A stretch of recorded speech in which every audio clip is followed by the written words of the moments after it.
साथियों नमस्कार।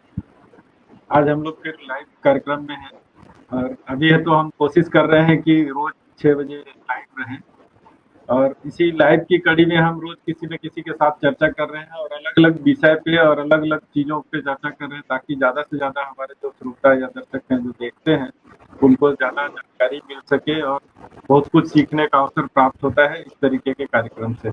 मुझे ऐसा महसूस होता है और इसी परिप्रेक्ष्य में हम आज हमारे बीच में हर संभव फाउंडेशन जो रायपुर में काम करती है उसके प्रेसिडेंट है पुष्पलता त्रिपाठी जी जो हमारे बीच में है। पुष्पलता जी आपका जन जुड़ाव में स्वागत है। नमस्कार नमस्कार नमस्कार। और पुष्पलता जी अलग-अलग विषयों पे पूरे रायपुर के अलग-अलग मोहल्लों में वो चाहे सड़क सुरक्षा सप्ताह की बात हो तो पुलिस वालों के साथ मिलकर काम करती हैं, चाहे वो कोरोना महामारी का बात हो तो उसमें कोरोना के जितने हेल्थ वर्कर हैं उनके साथ मिल करके जिला प्रशासन के साथ मिल करके लोगों को जागरूक करना और बहुत सारी एक्टिविटी जो कोरोना के साथ की जा सकती है उसको पर्यावरण का समय आता है तो पर्यावरण को लेकर के करती हैं।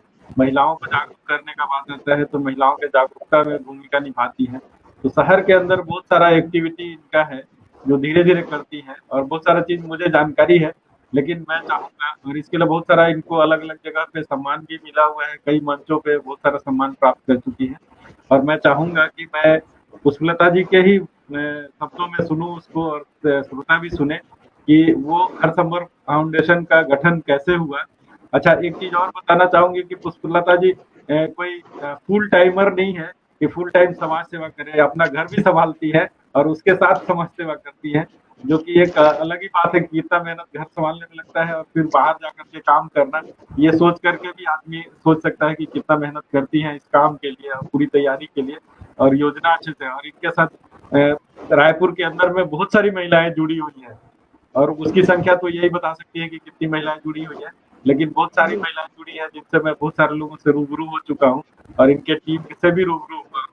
तो ये सब चीज़ों को लेकर के आज हम बात करेंगे कि हर संभव फाउंडेशन की स्थापना कैसे की, कैसे विचार में आया कि हमको ये काम करना चाहिए और फिर किस तरीके से आपने महिलाओं के साथ लोगों को जोड़ा और उनके साथ वो लोग किस तरीके से आपके साथ मदद करती हैं और फिर आप जो समय-समय पे मुद्दे या अभियान चलाती हैं उनके उसके लिए आप उसकी तैयारी कैसे करती हैं और कैसे उसको सफल कर पाती हैं? क्योंकि सारे कार्यक्रम आपके सफल होते हैं, तो वो सफलता कैसे मिलती है ताकि आपका आपका अनुभव और आपके विचार को सुन करके दूसरे लोग भी आपसे प्रेरणा ले सकें। तो हम ये सारे सवाल आज आपसे आपके आपके मुँह से सुनना चाहेंगे, आपके मुखार बिंदु से सुनना चाहेंगे। पुष्पलता जी। नमस्कार, बहुत-बहुत धन्यवाद आपका। मैं पुष्पलता त्रिपाठी हूँ। मैं हर संभव फाउंडेशन की संस्थापिका और अध्यक्ष भी हूँ। मैं हर संभव फाउंडेशन को बनाने का उद्देश्य या गठन करने का उद्देश्य बहुत देर से आया। उसके पहले मैं 2010 से मैं एक मूक बधिर विद्यालय है, वहाँ मैंने निःशुल्क अपनी शिक्षा सेवाएँ दी हैं।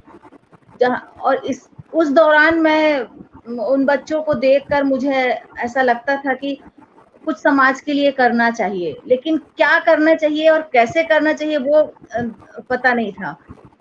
फिर इसके बाद धीरे-धीरे हमने वहाँ 2-3 साल हमने वहाँ जॉब किया, वहाँ मूक बधिर विद्यालय में।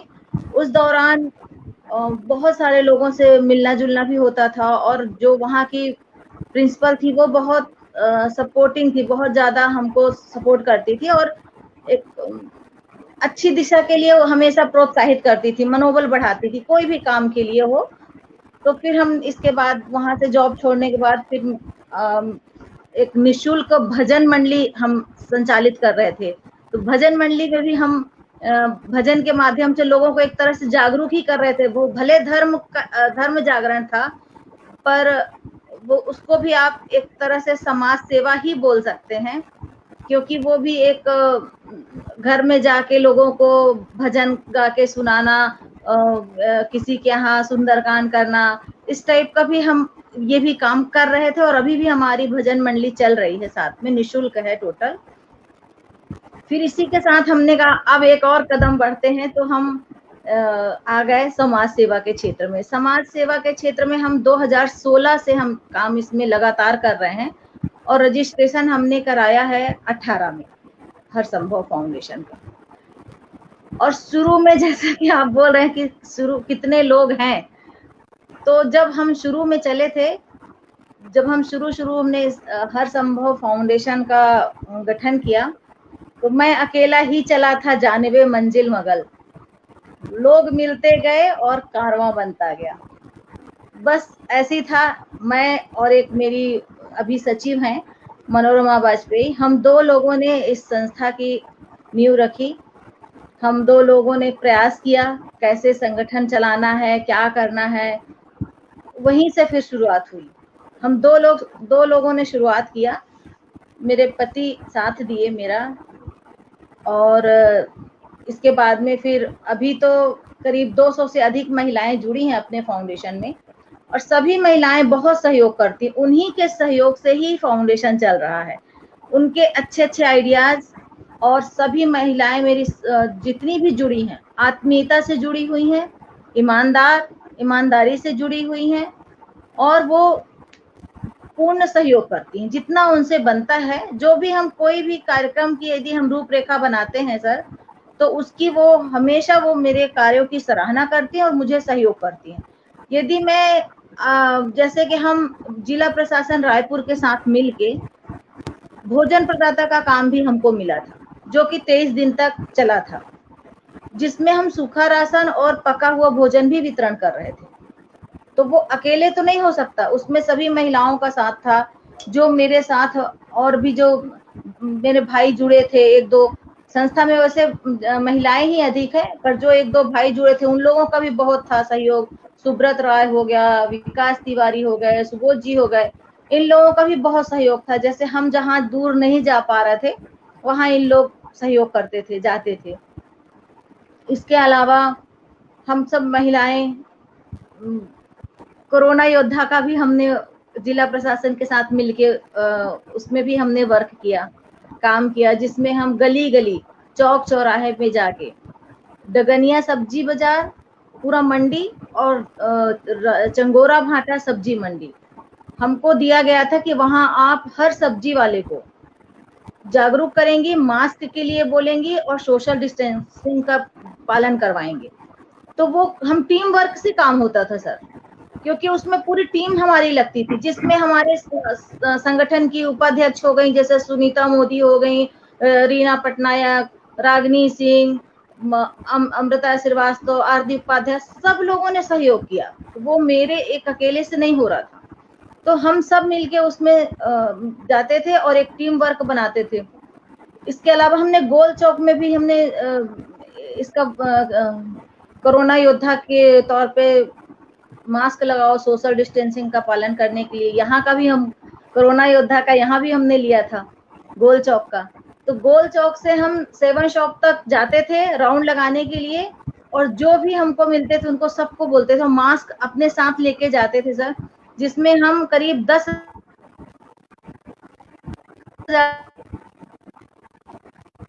हमारी महिलाएं स्वतः सिल के जी जी जी जी नहीं, वो तो गोल चौक पे जो आप लोगों ने कार्यक्रम किया उसको मैंने खुद भी देखा है और जी बहुत ही सराहनीय रहा है। और बहुत सारे कार्यक्रम में तो हम खुद भी आप लोगों के साथ जुड़े रहे। जी, आप तो हमारे कार्यक्रम के मुख्य अतिथि थे। जी जी, तो मैंने आपकी टीम को भी देखा है और उनके साथ हमने बात भी किया है। काफी जोश है सबके अंदर। और शहरों में हम लोग तो ज्यादातर हम ग्रामीण क्षेत्रों में काम किए, शहर में थोड़ा ही काम हम कर पाए हैं। और ज्यादातर हमारे शहर में अगर होता है तो हम वर्कशॉप ही करते हैं। लेकिन आप लोगों का जो शहरों में जाकर के लोगों के बीच, जहाँ लोगों के पास समय नहीं है, शहर के अंदर किसी के पास समय नहीं है, सब अपने अपने में बिजी है, वैसे में लोगों को जा करके डोर टू डोर जागरूक करना या लोगों के बीच में जागरूक करना, किस तरीके से समझाते हैं, इस चीज को मैं समझ सकता हूँ कि कितना कष्टदायक है। और वैसे में भी आप लोगों ने, आपकी टीम जो है पूरे तरीके से लग करके, वो चाहे एनवायरमेंट का मामला हो या कोरोना में तो बहुत सारा संघर्ष आप लोगों ने किया जिला प्रशासन के साथ मिल करके। और रोड सेफ्टी में भी आप लोग आगे आकर के काम कर रहे थे कि सड़क सुरक्षा सप्ताह जो शासन के द्वारा चला रहे थे उसमें आप लोगों ने भागीदारी की। तो ये सारा चीज कैसे आप लोग मैनेज करते हैं, और इसके लिए बहुत सारा संसाधन और ये सारा चीज लगता है, तो कोई भी योजना बनाते हैं या कोई भी काम करते हैं तो सबसे महत्वपूर्ण पार्ट होता है कि संसाधन आएगा कहाँ से, और आप लोगों को कहीं अलग से ऐसा कोई संसाधन मिलता नहीं है, तो आप कुछ उस नहीं। कंट्रीब्यूशन को कैसे कर पाते हैं?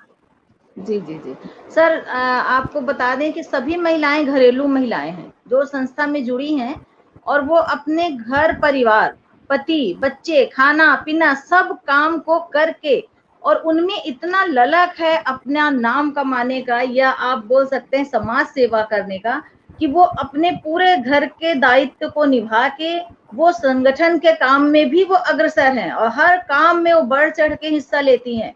और जैसा कि अभी आपने कहा कि हम अपने ही जो हमारी महिलाओं के सहयोग से हम जो कार्यक्रम करते हैं, जैसे कि अभी हमने सम्मान समारोह किया था अपने संस्था का, जिसमें 151 लोगों को हमने सम्मानित किया, जिसमें महिलाओं को ही हमने सम्मानित किया, और कुछ बच्चों को, जो बच्चे थे, जो मेधावी बच्चों को, और ड्राइंग और पेंटिंग कंपटीशन ऑनलाइन हमने कराया था, उसके विजेताओं को 151 लोगों को हमने सम्मानित किया। तो वो उतना बड़ा कार्यक्रम अकेले हमसे नहीं हो सकता, उसके लिए हमने सबसे सहयोग लिया, और सभी ने, वो बोलते हैं जो एक है ना कि राम सेतु जब बन रहा था तो सभी ने सहयोग किया, किसी ने गिलहरी के रूप में सहयोग किया, किसी ने वानर के उससे किया, लेकिन सबके सहयोग से पुल बना। वैसे ही सबके सहयोग से ही हर संभव फाउंडेशन के कार्य होते आ रहे हैं। और हमारे आज डीडी नगर में, रायपुर में, कह सकते हैं कि हमको गर्व है, या मुझे गर्व है कि हमारे फाउंडेशन में इतनी अच्छी और बहुत ही कार्य करने वाली और समझदार महिलाएं जुड़ी हुई हैं। हमने 11,000 रुपए, हर संभव फाउंडेशन ने 11,000 रुपए मुख्यमंत्री आपदा राहत कोष में भी दान किया, वो भी सहयोग से ही हुआ। वो कोरोना से पीड़ित लोगों के लिए हमने भोजन का भी इंतजाम किया था। भोजन हमने 2020 में पका हुआ भोजन वितरण किया, और सूखा राशन भी हमने वितरण किया, हर संभव फाउंडेशन के अंतर्गत ये सब काम होते हैं।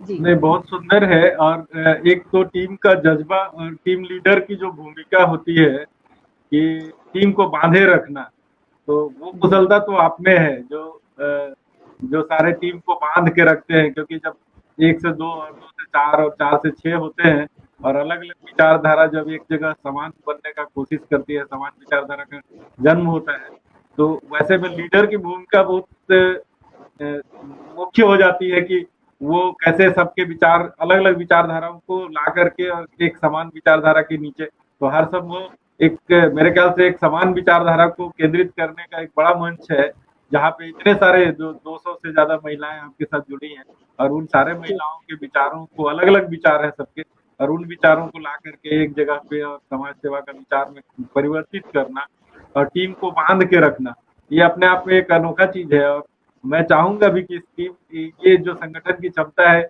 और ये जो तरीका है कि किस तरीके से सबको आप मैनेज करती है, वो मैनेज करना कितना मुश्किल होता है, अगर उस तरीके को आप बताएं तो लोग भी सीख सकते हैं कि वो इस तरीके के संगठन को आपका तरीका इस्तेमाल करके वो भी ऐसा टीम खड़ा कर पाए और काम करें। तो मेरे ख्याल से इस पे थोड़ा सा आप रोशनी डालिए कि आप पूरे संगठन में अलग अलग विचारधारा के लोग, अलग अलग श्रेणी के लोग हैं, और उन सारे लोगों को कैसे आप एक जगह पे केंद्रित करती है, एक जगह पे कैसे लाती है? जी, असल में क्या है ना सर कि जो महिलाएं जुड़ी हैं वो शायद मुझे ज्यादा प्यार करती हैं।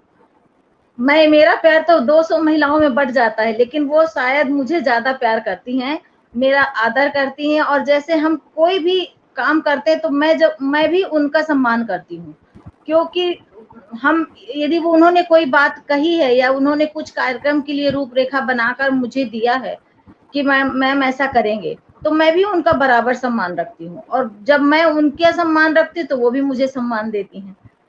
और इसके अलावा हम इसमें हमारा कोई अभी तक पैसे का कहीं से आवक नहीं हुआ, इसलिए शायद पैसे का कोई लेन देन नहीं है, इसलिए अभी किसी से किसी प्रकार का मनमुटाव नहीं हो रहा है। शायद कहीं से कोई फंड मिले या कोई बड़ा प्रोजेक्ट मिले, तब फिर पता चलेगा कि महिलाओं में कितनी एकता है। पर ये है, हाँ, हाँ, लेकिन ये जरूर है कि अभी हमको कहीं से हमने कहीं से अभी हमको कोई काम नहीं मिला है, बड़ा प्रोजेक्ट कोई भी नहीं मिला। जिला प्रशासन के साथ मिलके हम काम जरूर किए, पर अभी उम्मीद यही कि कोई एक बड़ा प्रोजेक्ट मिले तो हम फिर उसमें कुछ काम करें। पैसे का कोई लेन देन है नहीं, शायद इसी कारण अभी हम लोगों में एकता, बोलते ना पैसे से ही दोस्ती और पैसे से दुश्मनी होती है, तो अभी बीच में पैसा नहीं आया है हम सबके बीच में। बिल्कुल बिल्कुल, आप ये शायद बहुत खुल के विचार को यहाँ पे व्यक्त कर रही हैं, और ये कारण है। और ये तो मैंने भी अनुभव में महसूस किया है कि जब किसी भी ऑर्गेनाइजेशन में या किसी भी क्षेत्र में जब कई लोग मिल करके तैयार करते हैं और वहाँ जब पैसा आता है तो फिर अलग अलग तरह जी की बातें आना शुरू होती है, और वहीं वहाँ पे चैलेंजेस शुरू होते हैं कि जी कैसे उस परिस्थिति में लोगों को एक साथ बांध के रखना और कैसे एक टीम को लेकर के चलना है। वो तो एक अपना चैलेंज है और आप उसको स्वीकार करती हैं, ये बहुत बड़ी बात है। और सबसे अच्छी बात यह है कि अभी तक आप जितने 2018 से आपकी संस्था काम कर रही है, और 2018 से बिना संसाधनों के लोगों के साथ मिल करके चलाना, संसाधन आ जाए, प्रोजेक्ट आ जाए और उसको चलाना तो कोई बहुत कुशलता की बात नहीं होती है, लेकिन जब संसाधन ना जी हो और संसाधन नहीं होने के बाद भी अगर आपका एक्टिविटी कभी बंद नहीं हुआ। मैं अभी लगातार आपके सोशल मीडिया में देख रहा था कि आप ऑनलाइन बहुत सारा एक्टिविटी लगातार कर रही हैं। जी आने वाले इन्वायरमेंट डे जी के लिए भी आपका प्लान है, उस पर भी आपका रोज कोई न कोई संदेश लोगों के बीच में जा रहा है कि इन्वायरमेंट पे क्या करना है, किस तरीके से करना है। तो जी बंद होने जी के सर, बाद भी आपका ऑनलाइन कार्यक्रम चल रहा है, तो वो किस जी तरीके से आप सोचती हैं कि घर में बैठ के क्या करना चाहिए, किस जी तरीके सर, से करना जी चाहिए? सर, जी सर, थैंक यू। एक्चुअली अभी हम लोग ना हर संभव फाउंडेशन ने कोरोना संकट काल के समय 2020 से लेकर अभी तक नहीं, हम लोगों ने 10 कार्यक्रम ऑनलाइन करवाए हैं, जिसमें से बच्चों को, महिलाओं को, जो अभी बच्चे बाहर खेलने नहीं जा पा रहे हैं, महिलाएं दिन भर घर में काम करके मानसिक रूप से बिल्कुल परेशान हो रही हैं। दिन भर बच्चों को संभालना, दिन भर खाना बनाना, बाइयां बंद हो गई हैं घर में काम के लिए। तो वो सबसे उन लोगों को मुक्ति दिलाने के लिए कि महिलाओं को थोड़ा सा मतलब मतलब दिमाग तौर से, मानसिक रूप से थोड़ा सा अच्छा महसूस करें, और इसलिए उनको हमने एक ऑनलाइन का कार्यक्रम रख दिया निःशुल्क, कि भाई इसी बहाने